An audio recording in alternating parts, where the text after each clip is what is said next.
Hai, Assalamualaikum murid-murid tahun 4. Apa khabar kamu hari ini? Teacher harapkan semuanya sihat-sihat belaka dan sudah bersedia untuk belajar sains pada hari ini. Murid-murid silalah bersedia dengan buku teks, buku nota dan juga alat tulis. Kerana pada minggu ini kita akan belajar tajuk baru. Murid-murid jom baca doa belajar. Okey, murid-murid, ini adalah tajuk baru kita pada minggu ini. Itu tajuk tenaga. Okey. Teacher akan bagi sedikit nota sambil-sambil kita belajar. Tajuk ni agak besar dan memerlukan kamu banyak buat nota sebab banyak perkara yang disentuh. Dalam dia tak banyak hands on. Dia banyak secara teori. Okey, kamu boleh rujuk buku teks muka surat 124 dan 125. Tapi untuk permulaannya, kamu boleh rujuk 123. Ada satu gambar raja yang boleh kamu kajilah apa itu tenaga. Itu adalah gambaran pertama berkenaan dengan tenaga. Okey. Jom kita tengok apa maksud tenaga. Tenaga ialah keupayaan untuk melakukan kerja dan aktiviti seharian. Kenapa teacher tekankan ataupun teacher sebut aktiviti seharian?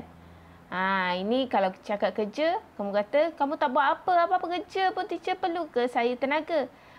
Apa-apa aktiviti seharian kamu. Walaupun kadang-kadang kamu rasa perkara tu tidak menggunakan tenaga pun teacher, sebenarnya ia masih menggunakan tenaga walaupun dalam orang cakap kuantiti yang sedikit. Itu tenaga adalah satu keupayaan lah atau satu kebolehan untuk kamu buat sesuatu kerja. Kalau tak ada tenaga, kamu tak mampu untuk buat aktiviti ataupun kerja itu. Okey, cuba tengok muka surat 123. Dia punya aktivitinya yang ringkas saja, baca buku, petik gitar. Okey, abang tu duduk sambil membakar marshmallow. Okey.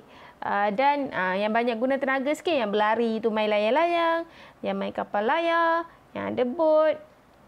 Dan cuba kamu perhatikan daun-daun tu jatuh.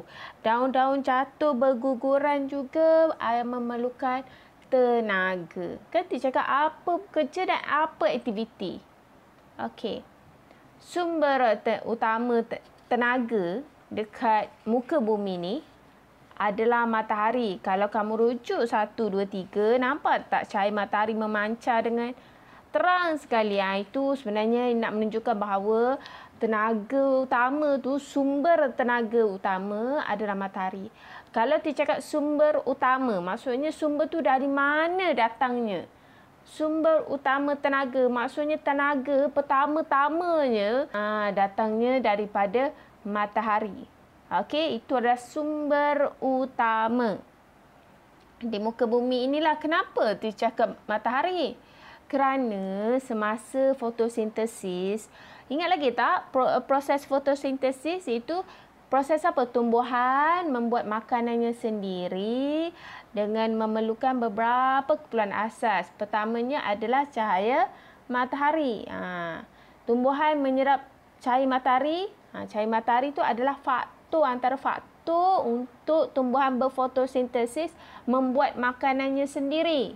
Makanan yang tersimpan di akar, batang, daun, buah. Itu merupakan pula sumber makanan yang dibekalkan kepada apa? Manusia dan haiwan. Haiwan herbivore ataupun omnivore. Manusia pun makan tumbuh-tumbuhan kan. Kemudian sama ada manusia mendapat tenaga terus daripada tumbuhan ataupun manusia dimakan haiwan seperti lembu, kambing. Sedangkan lembu dan kambing tu makan pula tumbuhan, ia mendapat tenaga daripada tumbuhan. Kemudian manusia makan pula daging lembu, daging kambing. Maka tenaga itu macam satu rantaian lah. Daripada matahari kepada tumbuhan. Tumbuhan dimakan oleh haiwan, haiwan dimakan oleh manusia. Ataupun manusia dapat direct pada tumbuhan. Matahari diserap oleh tumbuhan. Tumbuhan dapat tenaga daripada cahaya matahari. Dan manusia makan tumbuhan. Nanti kita cerita apa bentuk tenaga yang manusia perolehi daripada makanan. Hari ini kita akan sentuh juga ya. Okey, jom. Kelima, inilah. Nanti cakap manusia dan haiwan mendapat tenaga daripada makanan yang dimakan. Okey? Ini kamu kena salin ya, ada 5 poin saja. Yang tadi 1, 2, 3, 4, 5. Minggu ni memang sikit saja. Sebab teacher nak terangkan secara orang cakap introduction, pendahuluan saja. Teacher tak nak pergi go through tiap-tiap tenaga. Kita kenal dulu ada 7 jenis tenaga. 1, 2, 3, 4, 5, 6, 7. Kamu rujuk muka surat 1, 2, 4 dan 1, 2, 5. Okey, kita akan buat peta buih. Sumber tenaga. Datang dari mana tenaga tu? Pertama sekali kita cakap tadi, datangnya daripada matahari. Itu sumber tenaga paling utama. Teacher tak nak pergi minggu depan kita akan buat nota setiap satu tenaga ya. Minggu ni kita pergi secara umum saja. Okey. Yang kedua, air. Teacher pasti semua orang kenal air kan. Okey, nanti kita pergi macam mana datang air ni memberi tenaga. Okey. Yang ketiga, biojisim. Biojisim teacher bagi tahu secara umumnya ialah bahan daripada tumbuh-tumbuhan ataupun haiwan. Okey, itu biojisim. Okey. Seterusnya angin. Semua orang tahu angin. Angin tu udara yang bertiup agak kencang lah. Kalau cakap teacher sama ke angin dengan udara? Angin tu udara yang bertiup dengan kencang sikit. Bukannya angin yang kencang tu. Okey, kita nampak kan kehadiran angin? Nampak daun meliuk-liuk. Okey. Seterusnya, nuklear. Okey, kita akan belajar juga ini. Nanti teacher terangkan apa itu nuklear dan bagaimana tenaga yang macam mana daripada nuklear ni. Dan yang keenam, bahan api fosil. Teacher tak pasti kamu pernah dengar tak perkataan fosil. Okey. Kalau cakap bahan api fosil, selalunya kamu akan sepatutnya dalam kepala kamu adalah biasanya petrol. Petrol. Salah satu jenis bahan api fosil petrol. Dan yang terakhir sekali adalah ombak. Kalau cakap ombak mestilah di mana? Pantai.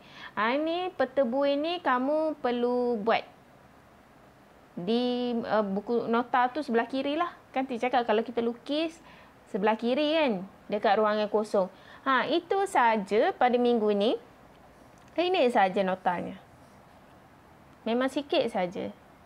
Peta buih sumber tenaga dengan nota yang 5 poin tadilah. Okey, ini tugasan kamu. Tadi nota pertama berkenaan tenaga. Dan yang kedua, peta buih sumber tenaga. Jadi 2 lah nota. Ya, teacher tulis 1 je pula. Sebenarnya pertama tenaga, yang kedua peta buih sumber tenaga. Itu saja pada minggu ini. Sekejap saja. Sebab teacher nak kamu bersedia dan faham dulu ya sebelum kita pergi satu persatu jenis sumber tenaga. Okey, sehingga kita jumpa lagi insya-Allah. Assalamualaikum.